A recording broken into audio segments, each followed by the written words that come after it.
Dengan aku Altvesting dari Akademi Kripto. Jadi kita lanjut modul kedua mengenai narrative research. Jadi di sini aku mau jelasin ke kalian gimana sih caranya jadi yang pertama di setiap naratif.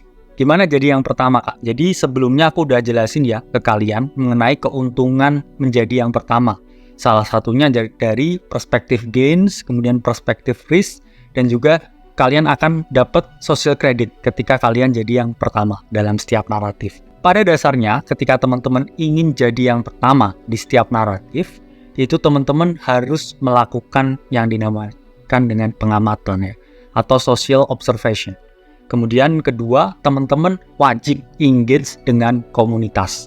Dan yang ketiga, ini opsional ya, ketika teman-teman udah 2 step di awal ini mungkin ya, teman-teman berlangganan berita eksklusif itu akan membantu teman-teman memperoleh berbagai informasi yang dibutuhkan untuk melakukan naratif trading. Pertama adalah pengamatan atau social observation. Jadi pada dasarnya saya ingin menjelaskan segala sistem di dunia ini ya, segala sistem roda ekonomi itu terjadi ketika teman-teman berhasil menciptakan value ya. Value tersebut lahir ketika teman-teman berhasil ya memecahkan suatu masalah yang real di dunia. Jadi teman-teman amati ya, seluruh bisnis yang ada itu mereka adalah problem solver.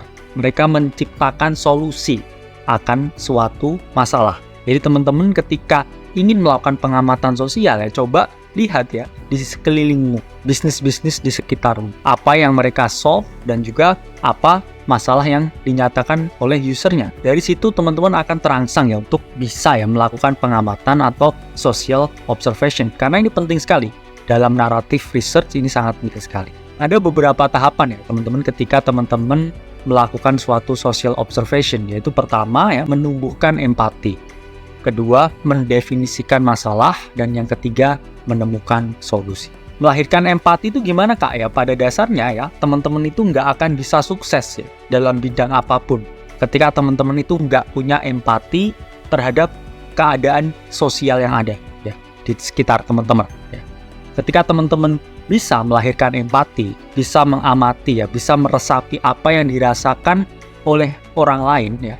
Ketika teman-teman bisa merasakan gimana ya rasanya menjadi seseorang tertentu, yaitu akan timbul empati, sehingga teman-teman bisa ya di tahap pertama ini berhasil menciptakan pengamatan ya yang sempurna. Itu berawal dari empati yang teman-teman lahirkan ya atas apa yang dirasakan oleh orang lain. Kemudian ketika teman-teman ini sudah berhasil ya menciptakan empati, akhirnya teman-teman bisa mendefinisikan masalah sosial. Jadi mengapa masalah itu terjadi, apa yang menyebabkan masalah itu terjadi, dan bagaimana cara menyelesaikan masalah tersebut. Setelah itu teman-teman ya bisa ya menemukan solusi. Solusi itu sesuatu yang konkret teman-teman, yang udah ada bentuknya, yang udah jadi produknya.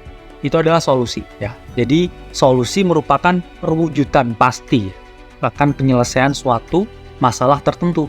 Jadi ketika teman-teman punya kegelisahan, bisa mendefinisikan ya masalahnya, tapi teman-teman nggak bisa jadi si penemu solusi. Yaitu teman-teman jangan khawatir ya, tapi teman-teman bisa berinvestasi ya pada project, pada komunitas ya atau perusahaan yang mana satu visi dengan kegelisahan teman-teman. Ya itu bisa juga ya. Jadi teman-teman bisa ya mendanai perusahaan tertentu. Jadi penyalur dananya ya, penyalur tangannya. Yang mana teman-teman tahu visinya dan juga teman-teman tahu perusahaan mana yang solve dan memberikan solusi kepada masyarakat.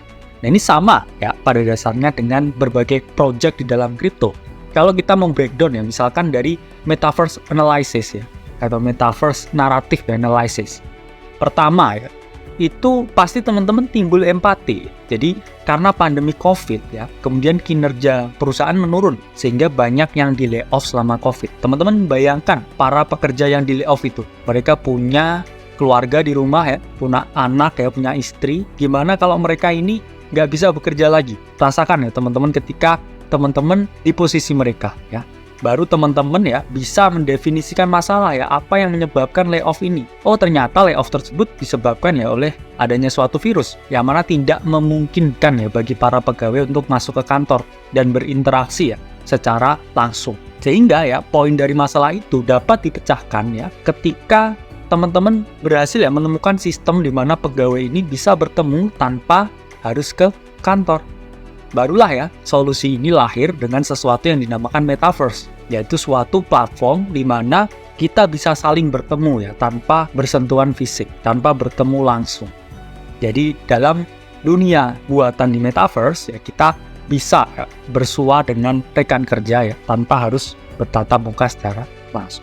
Kemudian misalkan kita membreakdown ya AI naratif ya, apa ya kalau kita lihat dari empatinya ya, perusahaan ini banyak yang belum efisien.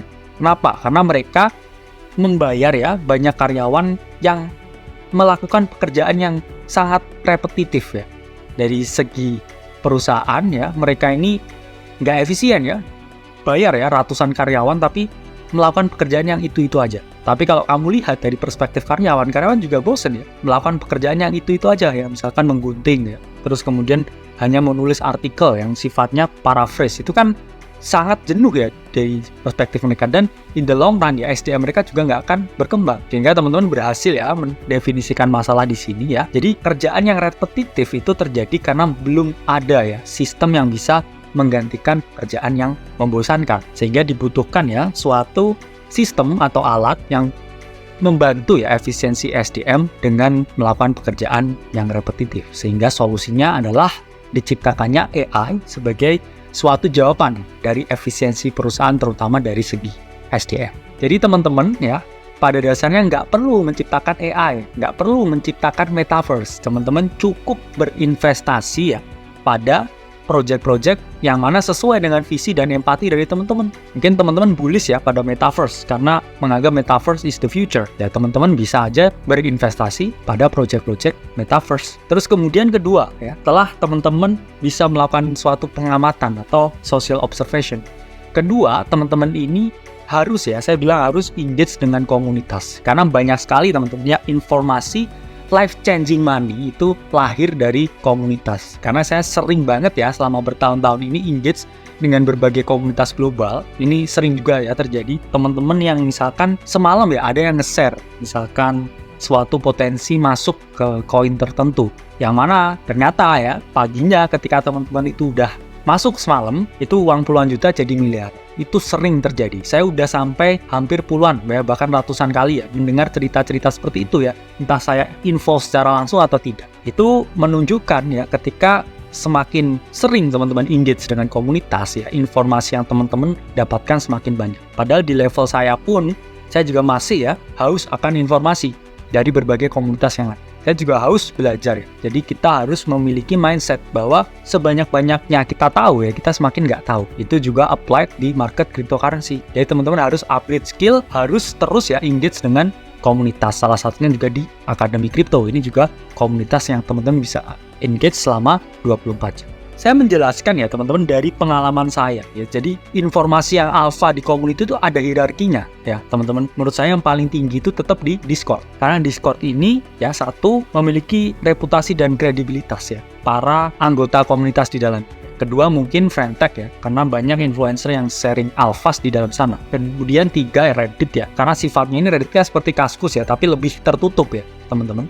Kemudian yang keempat ini Telegram. Jadi Telegram ini juga banyak ya spamnya dan lain sebagainya. Makanya posisinya keempat. Dan yang terakhir menurut saya yang paling buruk itu Twitter.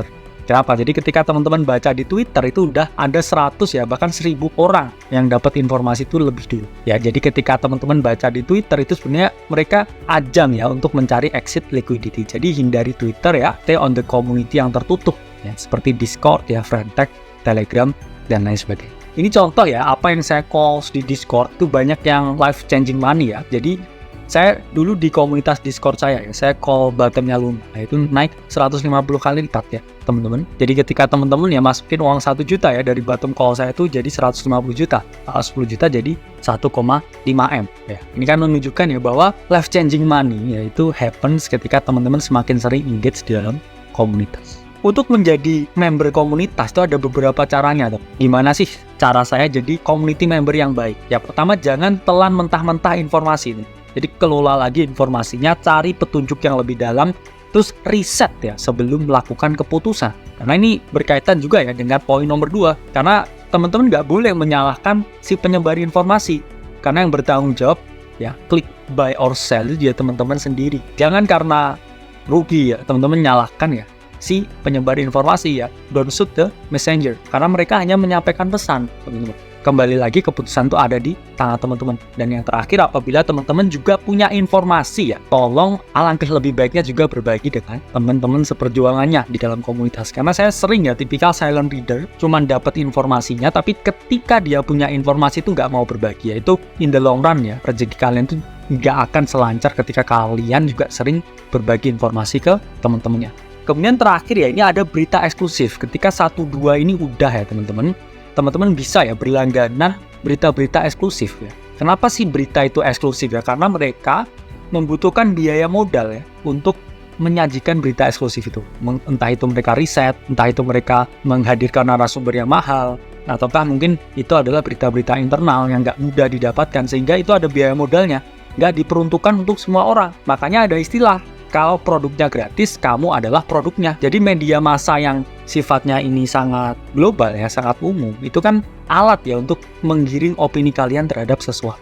Sehingga saya sarankan kamu juga beli ya berita-berita eksklusif.